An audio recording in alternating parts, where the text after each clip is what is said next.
Hello বন্ধুরা, আজকে তোমাদের ডাঁটা শাকের বাগানে নিয়ে আসলাম, যেগুলো তোমাদের আগেই দেখিয়েছিলাম ছোট যখন বুনেছিলাম। আজকে তুলবো। এই দেখুন, আমি তুলতেছি। কত সুন্দর সতেজ শাক হয়েছে। আমার পুরো ব্লকটা ভরে গেছে শাকে। কত সতেজ, কোনো সার ওষুধ ছাড়া। এবং খেতেও আশা করি খুব মজা হবে। খাওয়ার পর রিভিউ দিব তোমাদের যে কেমন হলো।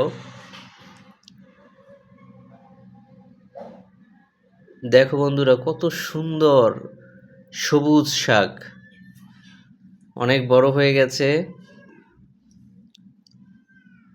আমি খুব যত্ন করেছিলাম। এগুলো আর কিছু ছোট গাছগুলো আমি রেখে দেব, যেগুলো পরে আবার হবে। দেখো, আমার হাতে নিলাম, কত সুন্দর সতেজ শাক। ঠিক আছে বন্ধুরা, ভালো থাকো, টাটা।